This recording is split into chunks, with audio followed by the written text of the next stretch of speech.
Bienvenidos una vez más a Archivo Sombrío, donde desentrañamos los misterios.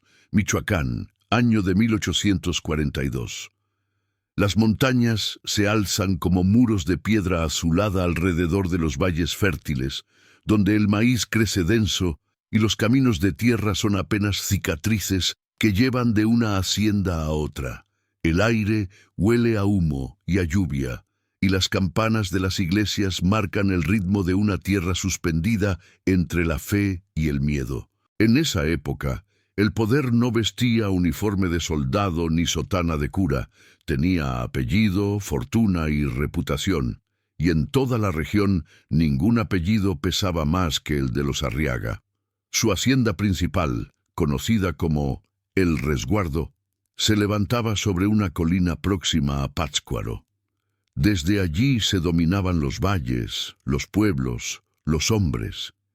Era un edificio de gruesos muros de adobe, con corredores interminables y patios donde los ecos hablaban en lugar de las personas. Las crónicas decían que sus cimientos se alzaron sobre un convento que ardió durante la guerra y que bajo sus pisos todavía dormían monjas y tesoros ocultos. Fuera cierto o no, los Arriaga nunca desmintieron el rumor. Sabían que el miedo también podía servir como valla. Don Sebastián Arriaga, el patriarca, había heredado la riqueza en una época incierta, cuando México aún intentaba definirse como nación. Su padre, Joaquín Arriaga, había comerciado con ambas partes durante las guerras de independencia, armas para unos, salvoconductos para otros, y así el apellido se mantuvo ileso, mientras muchos vecinos caían despojados o arruinados. En 1842, Sebastián ya era un hombre entrado en años, de barba gris y mirada fija, que hablaba poco y ordenaba con un gesto. Detrás de su silencio se ocultaba una astucia que todos temían y nadie desafiaba. Su esposa, doña Leonor de la Cueva, provenía de una familia antigua del Bajío. En los altares de la hacienda siempre ardía una vela que ella encendía cada noche. Decían que rezaba por el alma de un hijo muerto, aunque otros murmuraban que lo hacía por otro motivo menos piadoso, una deuda con el más allá. El matrimonio tenía 3 hijos. José María, el primogénito, era el reflejo endurecido de su padre, disciplinado, calculador, incapaz de compasión. Lucía, la segunda, era el orgullo de la casa, joven de rostro sereno y voz templada, aunque su belleza le sembraba enemigos silenciosos. Esteban, el menor, era el contraste, frágil, introspectivo, más inclinado a los libros que al ganado, más soñador que práctico. La gente de los alrededores temía a los Arriaga tanto como dependía de ellos. A través de sus tierras pasaban las rutas de comercio hacia Uruapan y Zitácuaro. Nadie transportaba mercancías sin su consentimiento. Los campesinos que trabajaban para ellos recibían lo justo para sobrevivir, y los que osaban reclamar algo más encontraban su siembra arrasada por accidente.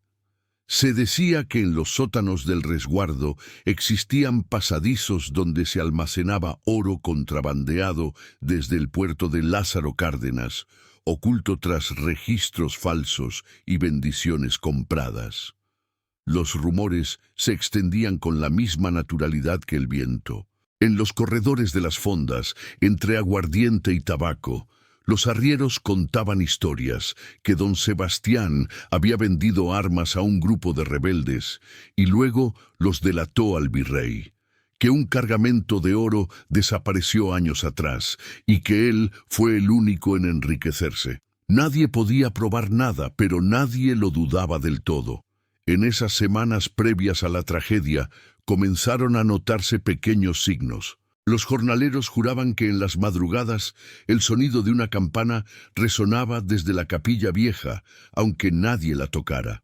Las mujeres del pueblo aseguraban ver luces moverse en la loma donde descansaban los antepasados Arriaga, y una niña dijo haber encontrado junto al río un medallón con el escudo familiar cubierto de ceniza reciente. Cosas mínimas, triviales quizás, Pero en una tierra acostumbrada a la superstición, las señales pesan más que los hechos. Una tarde, durante la vendimia, llegó un forastero a caballo. Vestía de negro y hablaba con acento del norte. Traía consigo una carta sellada para don Sebastián. Nadie supo qué contenía, pero después de leerla, el patriarca ordenó reforzar la guardia en los almacenes y llamó a sus hijos de inmediato. Aquella noche la hacienda estuvo en vela. Los criados corrían de un lado a otro y los vigilantes recibieron armas nuevas. Al amanecer, el visitante ya no estaba. Solo quedó la marca de sus cascos en el barro y un silencio desconcertante entre los sirvientes. Los días siguientes revelaron un cambio. Don Sebastián parecía preocupado, más huraño que de costumbre. Consultaba libros de cuentas, escribía notas y las quemaba al instante. Lucía lo observaba desde las sombras de los pasillos y sentía que algo irreparable se gestaba. En los corredores se murmuraba que el patriarca había perdido parte de su fortuna en un mal negocio de plata. Otros decían que lo habían traicionado sus socios en Veracruz. Pero nadie lo sabía con certeza. Lo cierto es que el ambiente se volvió espeso. Se oían discusiones tras las puertas cerradas, pasos en mitad de la noche, órdenes susurradas. Una criada, Antonia, juró haber escuchado llorar a doña Leonor y a Lucía juntas, repitiendo nombres que no se habían pronunciado desde hacía años. La tensión se podía palpar, tanto así que el propio cura del pueblo notó algo extraño durante la misa del domingo. La familia Arriaga, que siempre ocupaba el asiento frontal, llegó tarde y sin cruzar miradas entre sí. Poco tiempo después apareció el primer aviso, un mensaje anónimo que llegó atado al cuello de un gallo muerto, arrojado sobre el portón principal. En el papel, escrito con carbonilla, se leía: «El oro no salvará a quien duerme entre culpas. La sangre de los tuyos pagará la deuda». Esteban encontró el gallo al amanecer y se lo mostró a su padre. Don Sebastián apenas lo miró, arrugó el papel y murmuró: «Hay quienes envidian lo que no pueden tener». Mandó enterrarlo y prohibió comentar el incidente. Pero esa misma noche los perros del corral comenzaron a aullar sin razón. Lucía fue la primera en advertir que algo verdaderamente oscuro estaba en marcha. En sus sueños veía el corredor principal inundado de agua y las velas apagándose una por una. Empezó a escribir en un cuaderno que ocultaba entre las planchas de su tocador. Allí relataba lo que oía tras las paredes: discusiones entre José María y su padre, amenazas veladas, órdenes que no entendía, y una palabra que se repetía: tesoro. Sin embargo, en Michoacán nadie se atreve a enfrentar lo que huele a poder.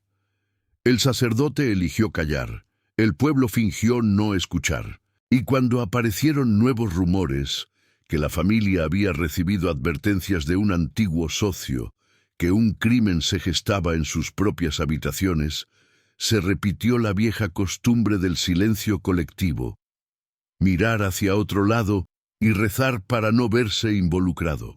Con el paso de las semanas, la tensión en el resguardo se hizo casi palpable. Los criados trabajaban en silencio, los caballos parecían inquietos y hasta el aire olía distinto, pesado, como si el polvo hubiese aprendido también a escuchar. Las órdenes se daban en voz baja. José María había comenzado a ocupar el despacho de su padre con mayor frecuencia y los sirvientes notaban que las cerraduras cambiaban de un día a otro. «Es asunto de contabilidad», decía con frialdad, pero los cofres que entraban y salían durante la madrugada desmentían esas explicaciones. Esteban regresó una tarde de Morelia con la mirada vacía. Decía haber ido a cobrar una deuda que la familia tenía con un mercader, pero volvió sin dinero y con una herida en el antebrazo. Nadie creyó su historia completa. Lucía lo observó desde la galería del segundo piso, parecía más triste que arrepentido. Cuando intentó hablar con él, Esteban solo respondió que algunas cosas ya no se pueden corregir. Desde aquel día, comenzaron las discusiones más violentas que se habían visto en la hacienda. Don Sebastián perdió la calma en varias ocasiones, golpeando la mesa con el bastón mientras exigía explicaciones que nadie daba con claridad. José María acusó a Esteban de haber traicionado a la familia vendiendo información a unos comerciantes del puerto. Doña Leonor intervenía llorando, mientras Lucía suplicaba que no se derramara más odio en esa casa.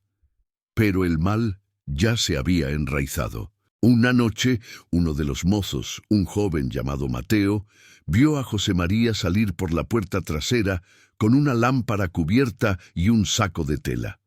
Lo siguió a lo lejos y juró que lo vio enterrar algo en el campo, cerca del pozo seco. A la mañana siguiente, el muchacho contó lo que había presenciado a Antonia, la criada de confianza de Lucía, quien le rogó callar. «Aquí, los secretos se pagan con entierro», le advirtió. Mateo obedeció. Días después, desapareció sin dejar rastros. A medida que las noches pasaban, los rumores crecían. Algunos decían que don Sebastián había firmado documentos para transferir parte de su riqueza al clero. Otros que pensaba enviarlo todo a la capital y huir antes de que un antiguo socio lo arruinara. Nadie sabía la verdad. Lo único evidente era que la familia se consumía desde dentro.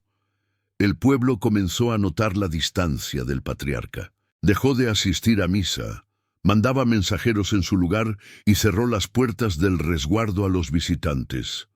En el mercado de Pátzcuaro se empezó a hablar de la maldición Arriaga. Un herrero jura que vio a Esteban comprar pólvora y cuchillos, mientras que un carbonero afirmaba haber visto a José María entregar un maletín pesado a un extranjero de rostro pálido. La gente sencilla no entendía de finanzas, pero reconocía el olor de los preparativos para la desgracia. Lucía, cada vez más frágil, buscaba sentido a los acontecimientos, escribiendo con desesperación en su cuaderno. «El aire en esta casa pesa como la culpa», anotó una noche, «y los rostros de mis hermanos cambian según la luz de las velas. Papá ya no duerme. Mamá murmura oraciones que no aprendí en el catecismo. Algo va a suceder, y todos lo saben, pero nadie quiere ser el primero en mirarlo de frente». A mediados de octubre, el padre Ignacio fue llamado con urgencia a la hacienda. Encontró a don Sebastián enfermo, consumido por la fiebre, con la mirada fija en la ventana. El sacerdote le ofreció los sacramentos, pero el anciano se negó. Solo le pidió que rezara por el alma de sus hijos. «La sangre se vuelve contra su origen», murmuró. Ignacio, atemorizado por aquella frase, le recordó la importancia del perdón. Sebastián lo miró con una calma que dolía. «Dios ya no escucha esta tierra, padre. Ha sido vendida muchas veces». Aquel mismo día, José María ordenó reforzar las rejas de las bodegas donde guardaban los documentos y las arcas. Esteban protestó: «¿Temes al enemigo o a nosotros?». José María no respondió. Desde entonces, los dos hermanos comenzaron a andar armados incluso dentro de la casa. Entre los sirvientes, el miedo era tal que varios abandonaron la propiedad en plena noche. A cada salida, el resto fingía no ver nada, como si marcharse fuera contagioso. Los que quedaban repetían que el dinero se estaba moviendo hacia el norte, rumbo a un destino desconocido. Algunos decían que lo enviaban a un convento, otros que lo escondían en las montañas. Pero todos coincidían en algo: el oro se desviaba, la fortuna se desvanecía como polvo entre los dedos. Mientras tanto, Lucía empezó a recibir cartas sin remitente. Pequeños trozos de papel doblados que aparecían bajo su almohada o entre las páginas de su cuaderno. En ellos había frases cortas, en letra temblorosa: «Ya no duermen. El que calla otorga. No confíes en la sangre. Aterrada, intentó mostrárselas a su madre, pero Leonor, demacrada y febril, las tomó sin leer y las arrojó al fuego mientras murmuraba: «Hay cosas que no deben buscarse». Pocos días después, una tormenta azotó Michoacán. Relámpagos desgarraron el cielo y las nubes descargaron aguaceros que duraron 3 noches seguidas. Fue entonces cuando los sirvientes juraron haber visto sombras moviéndose alrededor del molino abandonado, figuras que entraban cargando cofres y salían vacías. Nadie se atrevió a acercarse. En la cocina se habló de fantasmas, pero José María, al enterarse, prohibió comentar el asunto bajo amenaza de despido. Cuando el mal tiempo cesó, la tierra todavía olía a humedad y pólvora. Fue en ese ambiente cuando el padre Ignacio recibió una carta distinta, sin firma, sin destinatario, escrita con tinta del mismo tono que las advertencias anteriores. La carta decía: «Cuando el gallo cante antes del amanecer, uno de ellos volverá a caer, y el oro que guardas no servirá para cerrar la herida». El sacerdote sintió el temblor de su propia conciencia. Pensó en advertir a la familia, pero decidió esperar. Siempre había sido prudente, y los Arriaga estaban por encima de toda sospecha visible. Esteban, por su parte, visitaba a escondidas a una mujer del pueblo llamada Inés, hija de un vaquero expulsado por don Sebastián años atrás. Inés, que conocía cada rumor como si lo hubiera inventado, le advirtió una noche: «Van a matarlo, o lo harán parecer así. Ni tu padre ni tu hermano confían en ti, y el dinero desaparece». Esteban se estremeció. No sabía a quién creer. Cuando regresó al resguardo, notó que su cuarto había sido revisado. El cajón donde escondía una pequeña pistola estaba vacío. Poco a poco, las piezas del destino se acomodaban. Lucía cayó enferma, con fiebre alta y delirios. Repetía frases inconexas: «La campana», 3 veces. «El oro no brilla en la oscuridad». Doña Leonor se desgarraba las manos en plegarias. José María contrató nuevos guardias. Don Sebastián, cada vez más demacrado, solicitó al escribano de la familia que redactara un documento sellado. Desde entonces mantuvo una caja cerrada con llave colgada sobre su pecho, incluso para dormir. En los meses siguientes, el resguardo dejó de ser una casa, se volvió un laberinto. Las paredes exhalaban secretos, los espejos devolvían reflejos que nadie deseaba ver. Afuera, el pueblo seguía su vida, fingiendo no notar la inminencia de la tragedia. Solo el padre Ignacio rezaba más de lo habitual, como si presentara en su corazón el peso de un pecado ajeno. Y entonces llegó noviembre. El aire cambió. Los árboles perdieron sus hojas, y sobre la hacienda cayó ese silencio que precede a los hechos irreversibles. El último aviso se presentó al amanecer: un gallo muerto en el pozo y una inscripción en la piedra. 3 saben, 2 callan, 1 muere. Nadie dijo nada. José María mandó limpiar el pozo. Esteban miró el mensaje grabado y supo, sin poder explicarlo, que su destino estaba sellado. La noche cayó con un silencio denso, un silencio que parecía tejido con los hilos del presagio. Ningún perro ladró, ningún gallo cantó. Desde la bóveda del cielo, la luna apenas lograba filtrarse entre las nubes bajas, y los corredores de El Resguardo quedaban sumidos en una penumbra líquida.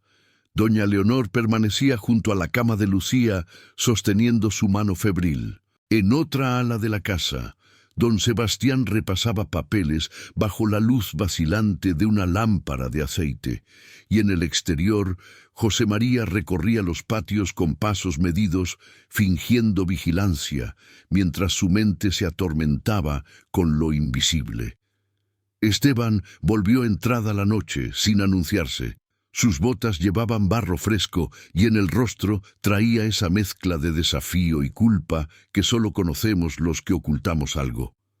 Tocó a la puerta del despacho de su padre. Esperó. y entró sin permiso. Doña Leonor los escuchó discutir. Primero palabras duras, luego gritos, después nada, salvo los golpes del viento contra las ventanas. Lucía, medio dormida, despertó sobresaltada. A través del rumor de la lluvia que había vuelto débilmente, creyó oír una campana. 1, 2, 3 veces. Se levantó de la cama, tambaleante, y se acercó a la puerta.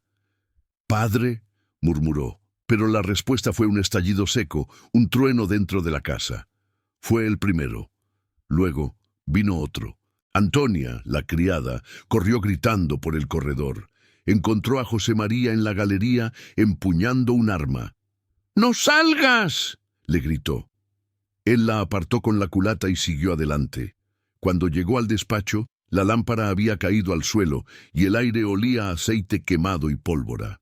En el suelo, el cuerpo de don Sebastián reposaba en su sillón, con la cabeza ladeada y el crucifijo roto aún en la mano.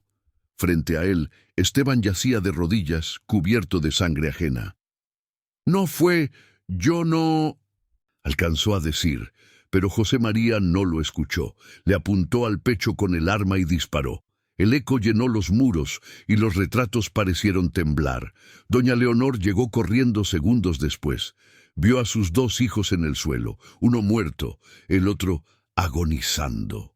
Lucía detrás de ella se desmayó. José María, inmóvil, miró el cuerpo de su hermano y soltó el arma como quien suelta el peso de una vida entera. «Nos has condenado a todos», murmuró, sin saber si hablaba a su padre, a su hermano o a sí mismo. La noticia corrió por el pueblo antes de que amaneciera.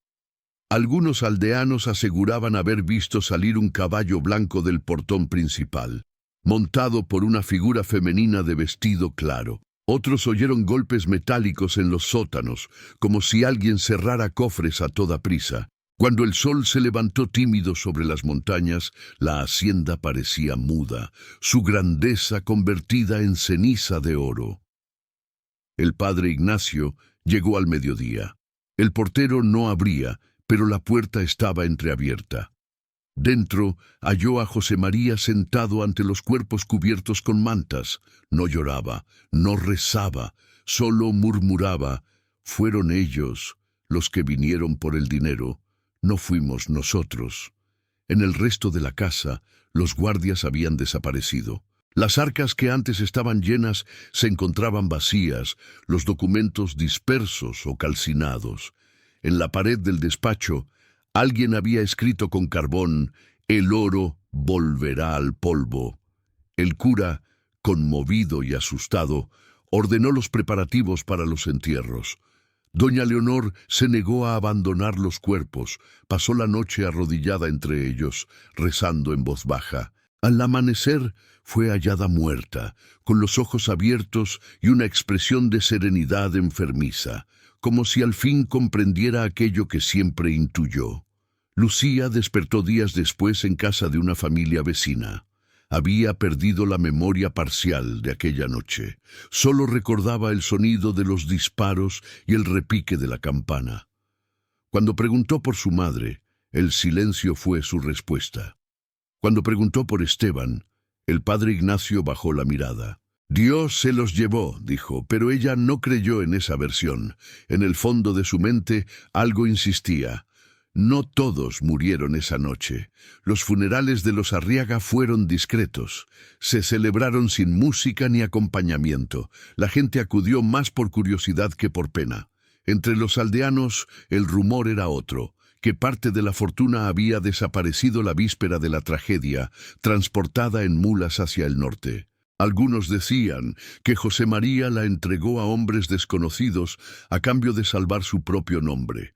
Otros que Esteban la había escondido antes de morir para impedir que el oro manchado por su padre siguiera circulando.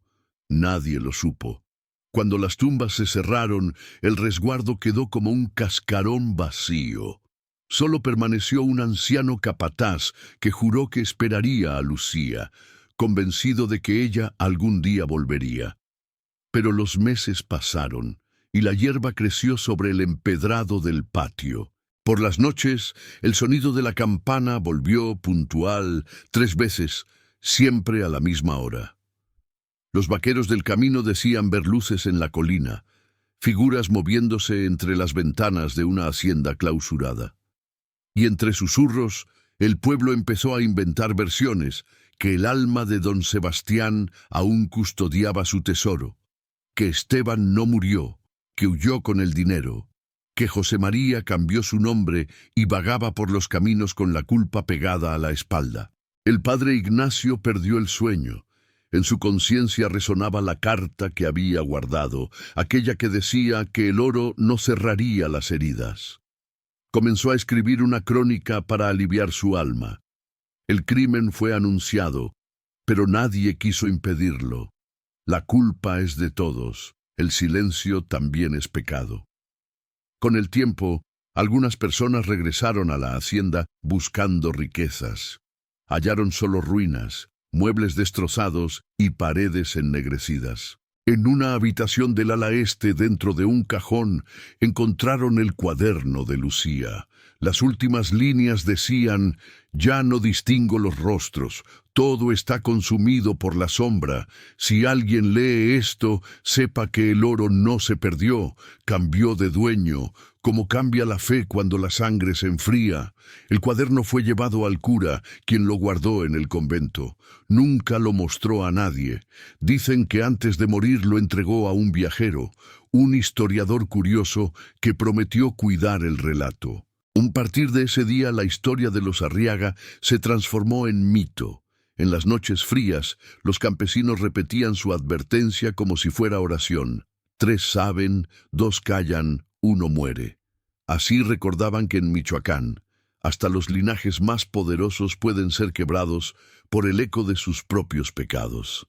El invierno de 1842 fue inusualmente frío en Michoacán. El viento bajaba de las montañas como una advertencia vieja, y en los caminos los viajeros recordaban en voz baja lo sucedido en el resguardo. Lo llamaban el crimen anunciado porque desde tiempo atrás los rumores lo habían anticipado. Cada pueblo tenía su versión, cada voz inventaba un culpable distinto, pero todas coincidían en un mismo detalle: la fortuna desaparecida. Poco después de los funerales, el juez del distrito de Pátzcuaro envió agentes para investigar. Revisaron los almacenes, los establos y las bodegas subterráneas. No encontraron oro, ni registros contables, ni testigos dispuestos a hablar. Varios de los jornaleros que habían trabajado para los Arriaga se habían marchado durante las noches posteriores al crimen. Nadie sabía a dónde. Los pocos sirvientes que quedaban fingían ignorancia o decían no recordar. El miedo todavía mandaba en la región, incluso sin los Arriaga vivos para imponerlo. El padre Ignacio fue llamado a declarar. Llegó con la sotana negra húmeda de rocío, temblando. Dijo que la familia llevaba meses bajo tensión, que había intentado intervenir, pero que había sido rechazado. Cuando el juez preguntó si conocía la existencia de amenazas previas, el cura vaciló. Llevaba la carta anónima en el bolsillo interior de su hábito y podía sentir su peso como si ardiera contra el pecho. No hubo advertencias directas, mintió, solo habladurías propias del campo. El juez tomó nota sin mirarlo. Aquel silencio fue el último acto de cobardía del religioso, un silencio que él mismo reconocería como pecado durante años. La investigación concluyó en pocas semanas. El acta afirmaba que el asesinato del patriarca y de sus hijos había sido resultado de una disputa familiar por herencia. El archivo se cerró con un sello de cera y fue guardado en Morelia.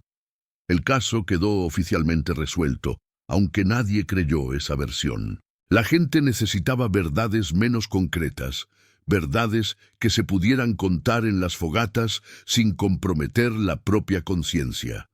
Así nació la leyenda. Se decía que la fortuna de los Arriaga, ducados, barras de plata, joyas, escrituras de tierras, había sido sacada de la hacienda en 5 cofres, escondida en algún lugar entre Pátzcuaro y Uruapan. Otros afirmaban que don Sebastián había negociado con el clero y que el tesoro reposaba bajo la iglesia de Santa María. Los más supersticiosos aseguraban que la riqueza nunca abandonó el resguardo, sino que se hundió con la casa, maldita por el crimen. Mientras tanto, Lucía sobrevivía. Pasó meses recluida en casa de unos parientes lejanos, entre llantos y rezos interminables. Había perdido el brillo en los ojos. Las mujeres de la familia trataban de mantenerla distraída, pero por las noches la oían hablar sola, murmurando nombres y fragmentos de oraciones. En uno de esos desvaríos, según un testigo, dijo algo que nadie olvidó. El dinero no se fue, él todavía lo guarda, el que calla, vive. Cuando llegó la primavera de 1843, Lucía escapó de la casa donde se refugiaba. Se marchó al amanecer sin equipaje. Dicen que la vieron caminar por el sendero rumbo a Pátzcuaro con un pañuelo blanco cubriéndole la cabeza. Un grupo de pescadores aseguró haberla visto más tarde, sola, junto al lago, mirando hacia el horizonte. Después, nada. Nunca más hubo rastro de ella. Algunos murmuraron que había ingresado a un convento en Querétaro, otros que simplemente se dejó desaparecer en las aguas. Sea cual fuere la verdad, su ausencia completó la maldición familiar. Todos los Arriaga, de una u otra forma, habían caído. Los años siguientes no borraron la historia, la multiplicaron. La hacienda fue saqueada varias veces por curiosos y por soldados que buscaban plata durante los conflictos políticos de mediados de siglo. En una de esas incursiones se dice que encontraron un sótano oculto bajo la capilla principal. Dentro había cajas vacías, pedazos de oro derretido y un crucifijo ennegrecido. Nadie supo qué interpretación darle y el hallazgo se perdió entre expedientes.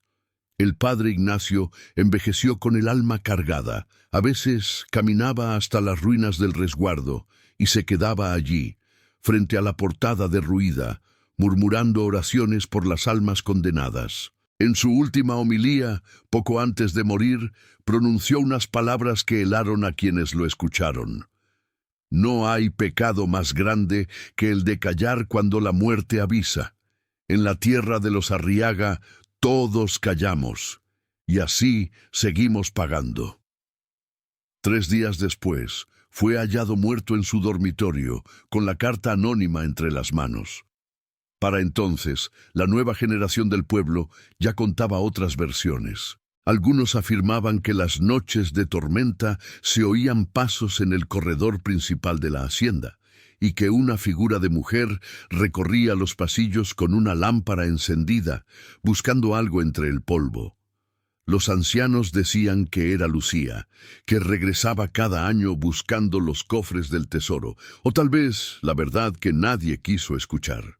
Otras veces, las sombras parecían proyectar siluetas, una de mujer, una de 2 hombres jóvenes y un anciano, discutiendo sin voz, eternamente repitiendo la escena de la noche del crimen.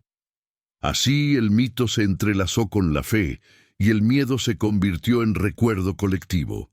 En los pueblos de Michoacán, cuando alguien traicionaba a un hermano, los mayores decían: «Ten cuidado, no quieras terminar como los Arriaga». Los historiadores modernos apenas encuentran fragmentos del caso. Documentos rotos, testimonios contradictorios, papeles de contabilidad ilegibles. No hay pruebas claras del paradero del dinero ni de quién realmente disparó aquella noche. Algunos aseguran que José María sobrevivió y fue visto años después en Guadalajara con otro nombre. Otros que el cuerpo enterrado en el panteón familiar no era el suyo. Nadie lo puede confirmar. Lo único cierto es que, tras su muerte, la propiedad fue abandonada por completo. La maleza cubrió los muros, los techos cedieron y los pájaros tomaron los patios. Tiempo después, un cronista viajero conocido como Ramón Echevarría escribió en sus notas de 1850: La hacienda de los Arriaga yace en ruinas. A veces se escuchan campanas sin que haya mano que las toque.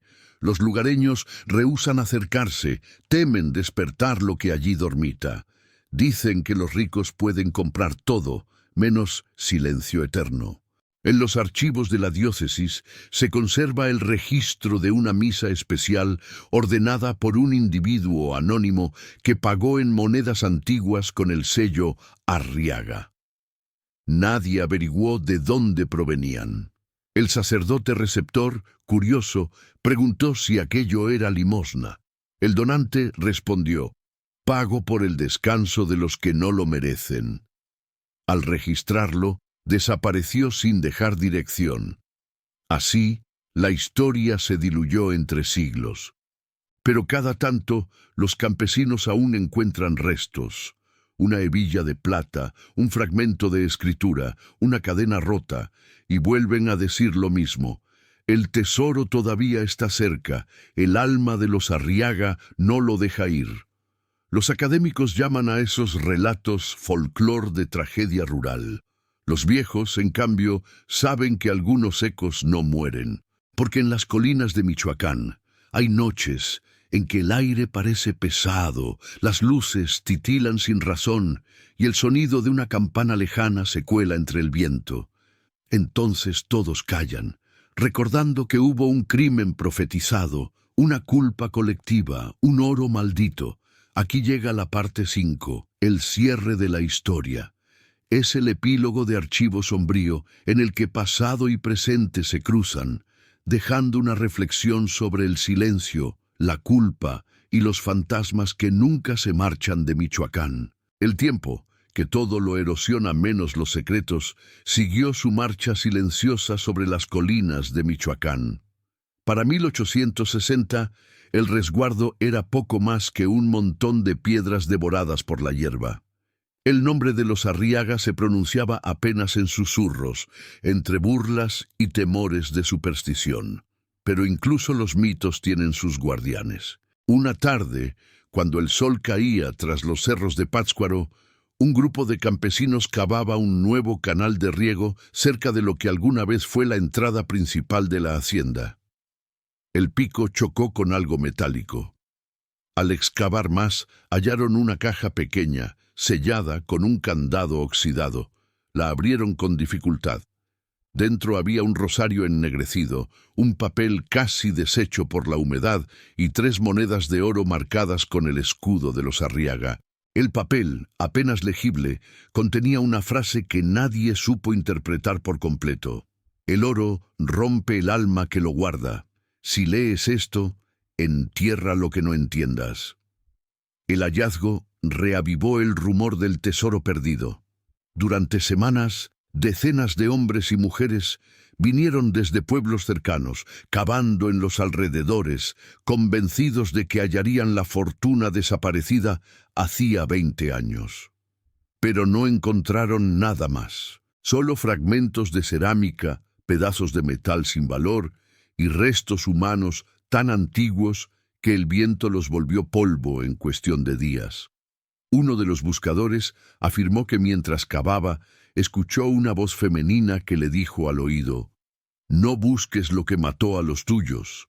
Ese mismo hombre, cuentan, enloqueció y partió al norte sin despedirse. Las generaciones siguientes heredaron el miedo como quien hereda una culpa. Las madres advertían a sus hijos: «Si un extraño te ofrece oro, no lo aceptes, puede ser cosa de los Arriaga». En las fiestas del pueblo, cuando la bebida aflojaba las lenguas, los ancianos repetían la historia del crimen, adornándola con criaturas y castigos divinos. Decían que don Sebastián había hecho pacto con el demonio, que sus hijos habían intentado redimirse y que Lucía era ahora un alma errante que rondaba las aguas del lago, lamentando cada nombre perdido. A mediados del siglo, un viajero francés, Gustave Delaunay, que recorría México documentando leyendas locales, llegó a Michoacán. Escuchó la historia en una taberna de Tzintzuntzan y decidió visitar las ruinas del resguardo. Escribió en su diario: Las paredes aún conservan el olor de la tragedia. La capilla tiene su altar ennegrecido y sobre una piedra encontré grabadas 3 palabras. 3 saben, 2 callan, 1 muere. Añadió luego que, al retirarse, oyó claramente 3 campanadas provenientes del interior del edificio abandonado, aunque no encontró campana alguna. Su relato apareció años después en una revista europea, despertando el interés de curiosos y exploradores, quienes, al llegar, solo hallaron silencio y polvo. Pasaron las décadas, las guerras y los cambios de gobierno, y la hacienda dejó de existir.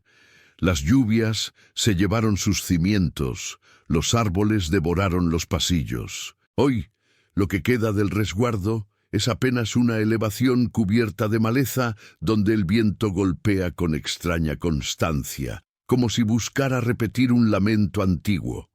Los pocos historiadores que todavía rastrean el caso lo hacen con escepticismo, pero más de uno, tras visitar el lugar, regresa callado, incapaz de explicar por qué las campanas de Pátzcuaro siempre repican 3 veces cuando cae la noche.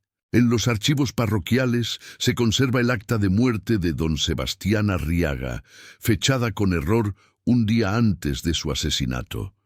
Nadie puede aclarar si fue equivocación o señal. En la misma hoja, con letra distinta, aparece un añadido en el margen: que las campanas suenen por quien aún respira. Quien lo escribió jamás fue identificado. Una leyenda más reciente dice que desde los años 20 del siglo pasado, quienes intentan excavar en los terrenos del antiguo resguardo sufren el mismo destino. Se extravían, enferman o renuncian sin razón aparente. Los lugareños juran que el aire se vuelve pesado, casi irrespirable, y que entre el zumbido del viento se escuchan voces que repiten oraciones incompletas. Algunos aseguran haber visto a una mujer vestida de blanco de pie sobre la colina, mirando hacia el pueblo. Cuando intentan acercarse, desaparece entre la bruma, dejando solo el eco de una campana. Quizá el tesoro de los Arriaga nunca existió, o quizá continúa escondido bajo una capa de tierra que el tiempo se niega a revelar. Pero hay quienes creen que la verdadera riqueza fue otra: el silencio. Un silencio tan grande que devoró a todos los que lo sostuvieron. Porque en esa historia cada quien tuvo su parte en la tragedia y cada quien eligió callar. Los que conocen bien la región dicen que el espíritu de la familia aún ronda las noches de tormenta. Algunos arrieros, al atravesar la zona, afirman que han conversado con un anciano que les ofrece protección a cambio de no detenerse junto al viejo portón. «No paren aquí», les advierte. «El oro ya no pertenece a los vivos». Nunca logran identificarlo, y cuando vuelven de su viaje, el portón ha desaparecido como si nunca hubiera existido. Hoy, entre los habitantes de Michoacán, la historia de los Arriaga se cuenta como una advertencia disfrazada de mito. Nadie sabe del cierto quién mató a quién, dónde acabó el dinero, ni qué palabra selló el destino de la familia. Pero todos comprenden el mensaje que atraviesa los siglos. Cuando la riqueza se construye sobre el miedo termina por reclamarla. Y así, mientras el viento recorre los montes y las ruinas se confunden con la tierra, la historia se repite en cada rincón de la memoria colectiva. Los jóvenes escuchan el relato en las fogatas. Los ancianos cierran los ojos al oír el sonido de las campanas. Los historiadores lo anotan como curiosidad folclórica. Pero el alma de Michoacán sabe la verdad.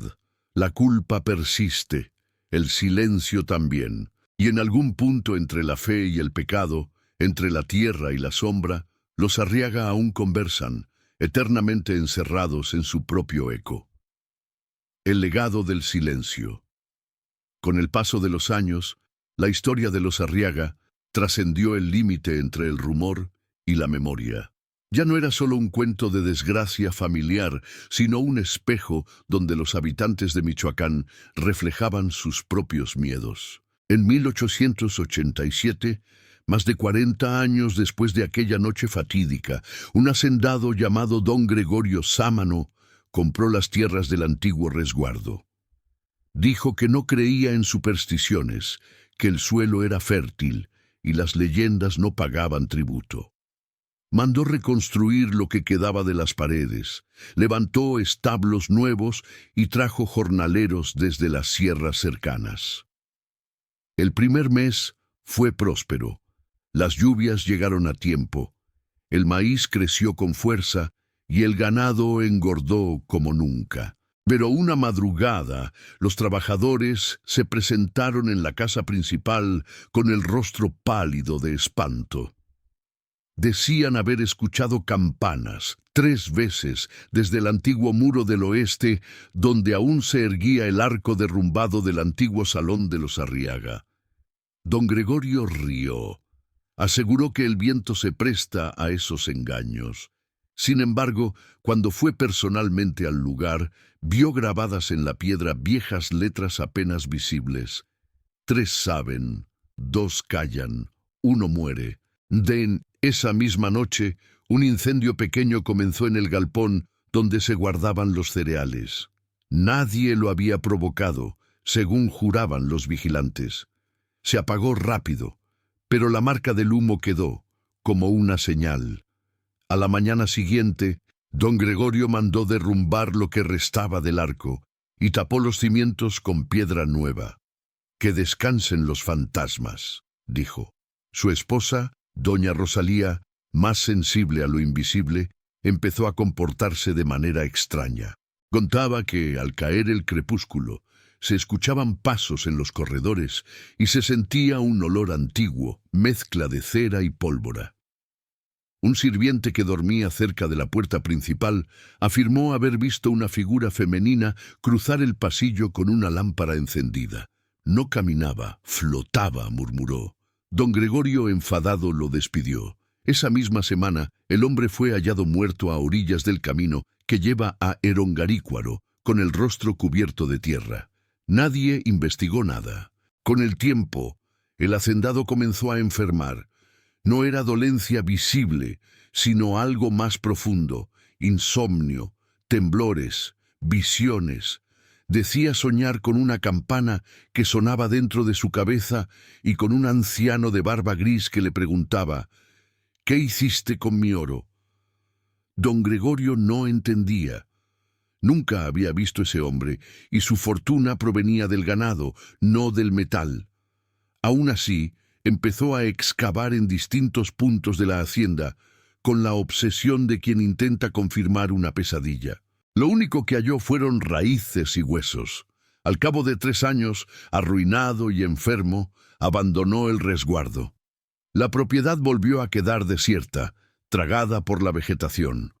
Doña Rosalía permaneció allí hasta su muerte. Según los vecinos, sus últimas palabras fueron: «Los que escuchen la campana no deben responder». El siglo cambió. Llegaron nuevos tiempos. Ferrocarriles, guerras, gobiernos que nacían y caían. La historia de los Arriaga se volvió leyenda campesina, contada en cada generación como advertencia moral. Sin embargo, en 1910, durante los días turbulentos de la Revolución Mexicana, un grupo de soldados federales acampó en las ruinas del antiguo resguardo. Buscaban refugio y creyentes que pagaran tributo. Uno de ellos, el teniente Carlos Mendieta, encontró bajo los restos de la capilla una caja de hierro deformada por el óxido. En su interior había monedas, papeles quemados y una cadena de oro rota. Entre los documentos semi-ilegibles sobresalía una firma: Sebastián Arriaga. Esa noche, Mendieta contó el hallazgo a sus hombres. «Dicen que esta familia escondió un tesoro», dijo entre risas. Los soldados bebieron, celebraron y gastaron las pocas monedas que pudieron limpiar. Al amanecer, el teniente fue hallado muerto en su tienda, con la cadena de oro enredada en el cuello y la expresión de quien implora perdón. Los demás huyeron sin mirar atrás. Al escribir el informe militar, el comandante anotó una frase inquietante: No hubo disparos ni herida, solo silencio absoluto. Décadas más tarde, en 1942, exactamente 100 años después del crimen original, una profesora de historia llamada Magdalena Ochoa llegó a Michoacán atraída por las leyendas rurales.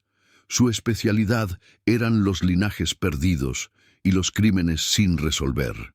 Llevaba consigo una grabadora portátil y una libreta donde apuntaba cada testimonio.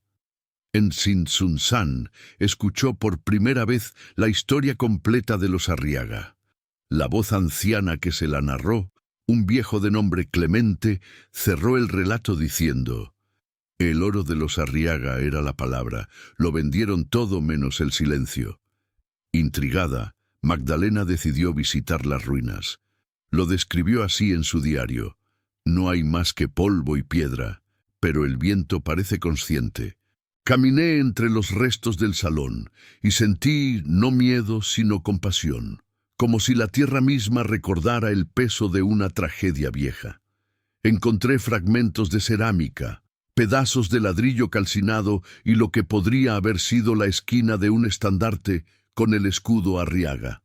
Al anochecer, escuché 3 notas bajas, semejantes a campanadas. No eran ecos del pueblo, venían de aquí. He grabado el sonido». Esa grabación, publicada años después en un archivo sonoro de la Universidad de México, se conoce hoy como el eco del resguardo. Los expertos no han podido explicar su origen. Ninguna estructura metálica había quedado en pie en varios kilómetros a la redonda, pero el sonido existe: 3 campanas distantes, profundas, seguidas de un murmullo apenas audible. Una voz femenina susurrando algo que los ingenieros de sonido definieron como «no cierres los ojos». Magdalena regresó varias veces, cada visita más obsesiva. Comenzó a registrar coincidencias históricas. Cada 50 años, según documentos parroquiales, alguien moría en esa zona bajo circunstancias extrañas, siempre tras mencionar el nombre Arriaga. Preparó un libro llamado El legado del silencio, pero nunca llegó a publicarlo. En 1950 desapareció. Su automóvil fue hallado a la entrada del viejo camino. La grabadora estaba dentro, con la cinta rota. Desde entonces el expediente se perdió y solo se conservaron fragmentos en el archivo estatal. Hoy, los lugareños dicen que cuando el aire sopla desde los cerros y las hojas tiemblan en el polvo, se puede escuchar una frase entrecortada: 3 saben, 2 callan. La última palabra nunca se distingue. Algunos creen que el propio viento la evita.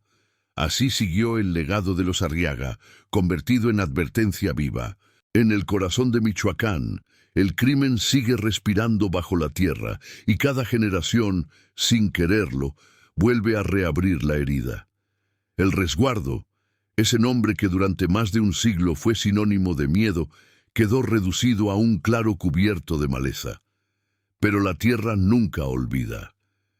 En 1971, un proyecto del gobierno estatal decidió nivelar la zona para sembrar aguacate.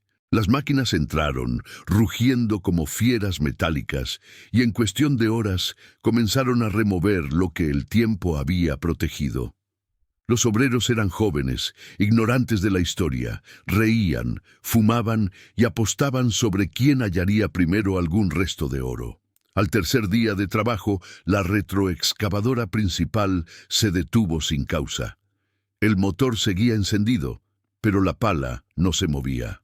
El operador, un hombre llamado Joaquín Ortiz, bajó para revisarla. Encontró un objeto entre la tierra, una cruz pequeña de plata corroída, con las iniciales SA grabadas en la base.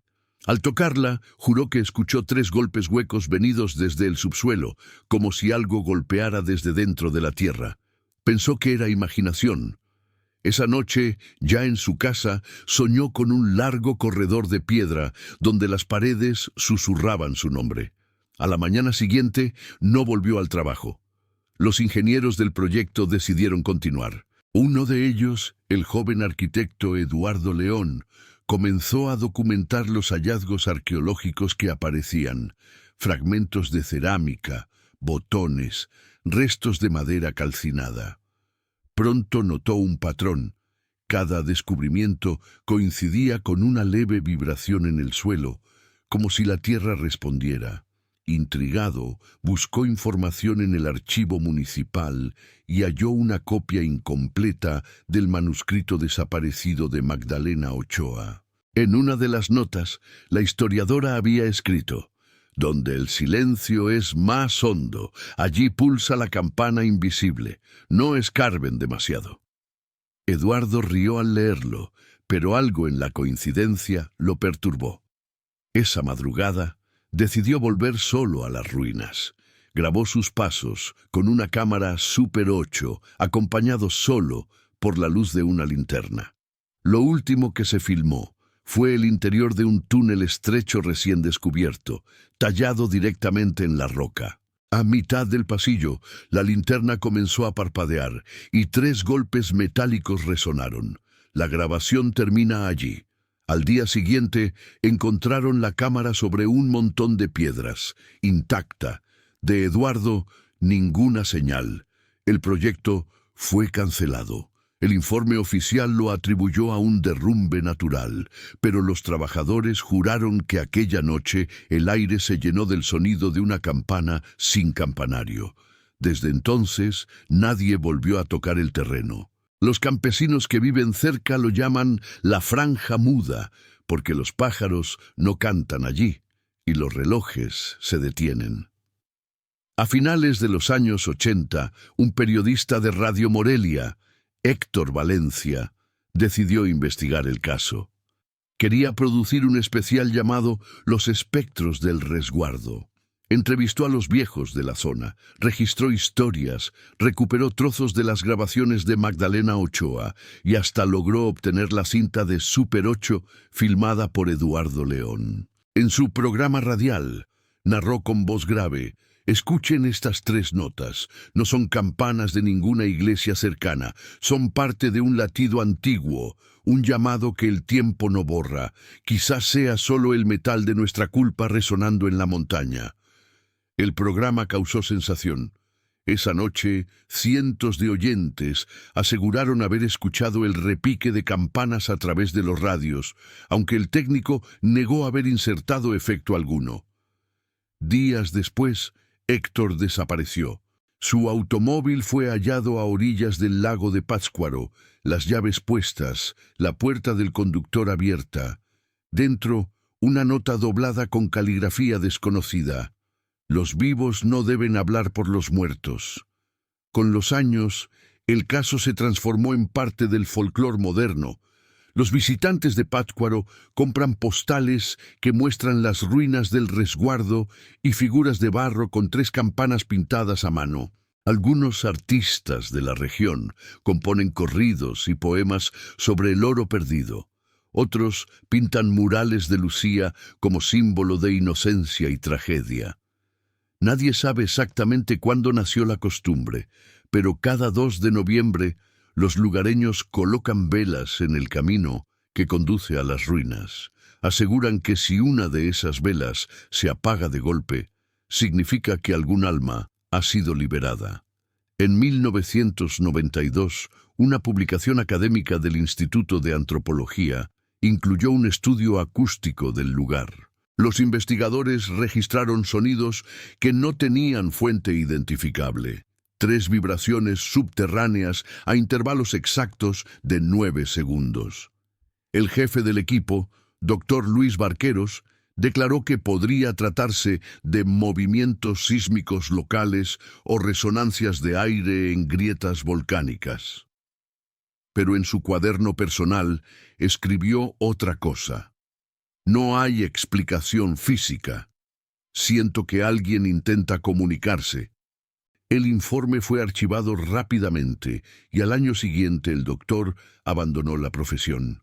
Se retiró a vivir en la montaña y cuando un periodista lo buscó años después, respondió desde detrás de la puerta cerrada: «Lo que vibra bajo la tierra no son rocas, son nombres». La historia del resguardo siguió respirando en murmullos y documentos. Ningún mapa lo señala con exactitud, y sin embargo, todos saben dónde está. Quien pasa por ese tramo de carretera siente el cambio en el aire, más frío, más denso, como si un coro invisible exhalara desde el suelo. La tierra misma parece advertir al caminante, porque hay lugares donde los muertos nunca terminan de morir, donde los secretos siguen latiendo bajo las raíces más viejas.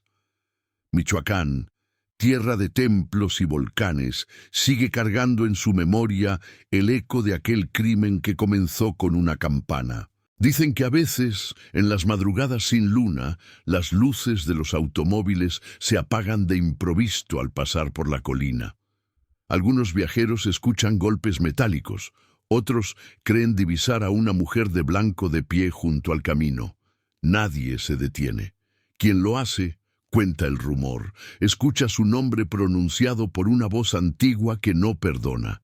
El siglo cambió otra vez, y con él las formas de escuchar el miedo. En la era de las pantallas y las grabaciones digitales, la historia de los Arriaga encontró nueva voz.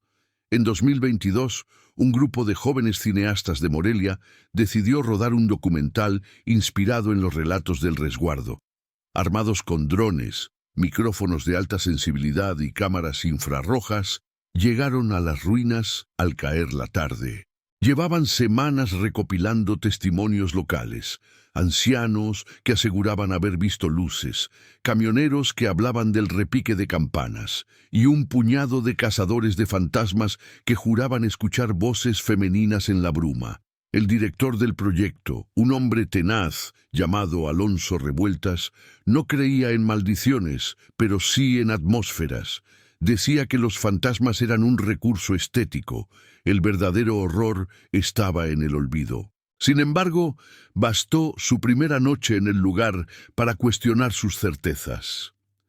Mientras montaban los equipos cerca del antiguo muelle de piedra, uno de los micrófonos registró una vibración rítmica, casi imperceptible, parecida al sonido de una campana ahogada bajo el agua.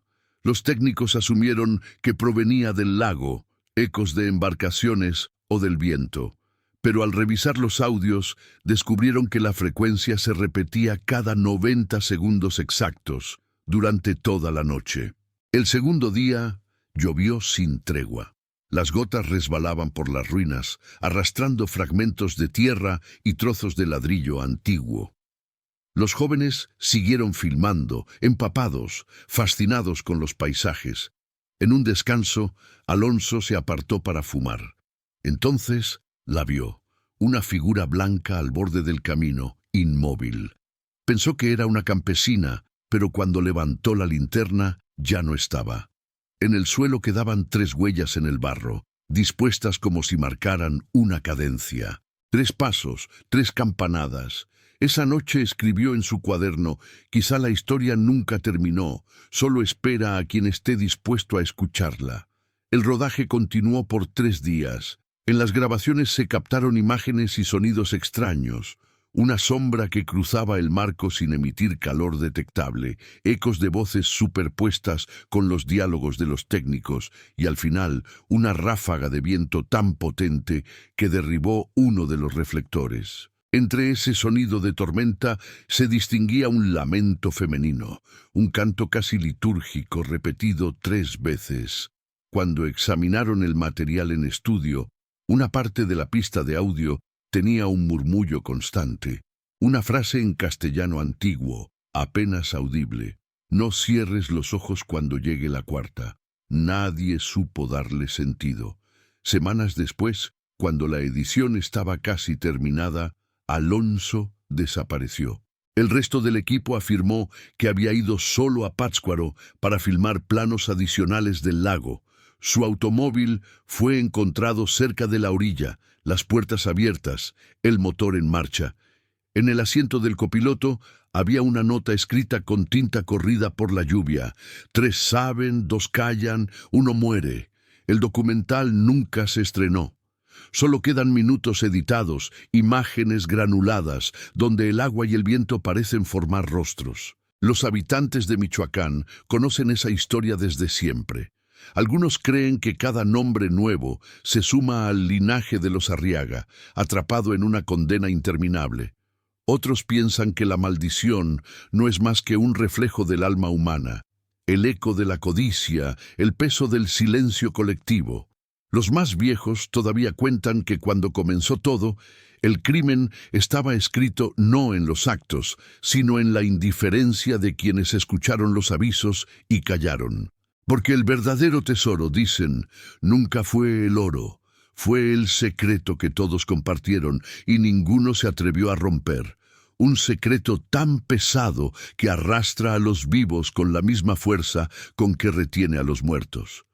Hoy, si alguien pregunta por el resguardo, algunos campesinos lo acompañan hasta la colina al anochecer, le señalan el camino cubierto de maleza y dicen: si escuchas la campana 3 veces, vuelve. ¿Y si suena una cuarta?, preguntan los forasteros. Entonces ellos bajan la mirada y repiten en voz baja: nadie debe oír la cuarta. Ningún reloj marca el tiempo en ese lugar. Las aves no cruzan sobre la loma y los árboles parecen inclinar sus ramas hacia un punto invisible del suelo. A veces, cuando la bruma baja desde el lago, se distinguen destellos breves, como reflejos de monedas bajo el agua. Quien los ve siente primero fascinación, luego miedo. Y sin saber por qué, murmura una oración antigua que no está en ningún libro: que la campana no suene por los vivos. El último hombre en documentar el sitio fue un periodista español, Julián Mena, en 2024. Llegó a Michoacán con un dron y una cámara de alta definición. Su plan era desenterrar la verdad histórica, distinguir entre mito y hecho. Consultó archivos, revisó actas, halló en un mercado viejo una página original del diario de Lucía Arriaga. A diferencia de las copias conocidas, esa hoja tenía una anotación escrita con mano temblorosa: no habrá cuarto repique si aún hay quien recuerde. Fascinado, Julián quiso grabar un especial nocturno. Al caer la medianoche, encendió el equipo y comenzó a hablar frente a la cámara. Detrás de mí se alza la colina donde alguna vez vivió la familia Arriaga. Dicen que aquí se escucha la campana. Dicen también que los muertos pueden... La grabación se interrumpe. Solo un ruido, grave y uniforme, repite un patrón en 3 tiempos. Luego, un silencio total. 2 días después, los campesinos hallaron la cámara intacta, grabando todavía. En el último fotograma se ve el claro bajo la luna, y muy al fondo, una silueta blanca observando. Ningún cuerpo fue encontrado. El archivo llegó a la red bajo el nombre La Última Campana y circula anónimamente entre los curiosos de Internet. Muchos sostienen que al reproducirlo puede escucharse un cuarto toque, apenas perceptible. Otros dicen que es una distorsión digital. Sea cual fuere la verdad, nadie en Michoacán duda de que la campana del resguardo sigue sonando. No en el aire, sino en los corazones de quienes saben lo que ocurrió y prefieren callar. Cuentan que, en ciertas madrugadas, el viento trae consigo 3 notas graves que recorren los valles y despiertan a los perros. Las madres cruzan rápidamente el pecho de sus hijos dormidos y susurran un rezo heredado: que no toque por nosotros. Y cuando la primera luz se asoma entre los cerros, el sonido desaparece, como si nunca hubiese sido. Solo queda el rumor de las hojas y esa calma tensa que deja lo que no puede explicarse. El crimen de los Arriaga sigue inscrito en la memoria de Michoacán como un espejo de todas las culpas. No hubo justicia, ni redención, ni olvido. Pero mientras alguien recuerde su nombre, mientras una sola voz pronuncia aquel juramento: 3 saben, 2 callan, 1 muere, la historia continuará abierta, dispuesta a repetirse con otros rostros y los mismos silencios. Y así, bajo el cielo inmóvil de tierras fértiles y volcanes dormidos, las campanas del resguardo siguen doblando por los vivos y por los muertos, recordando a todos que ningún oro, ningún poder, ninguna fe pueden redimir el peso de un silencio compartido. Aquí termina el registro, archivo sombrío, voz de lo que persiste entre la sombra y la verdad.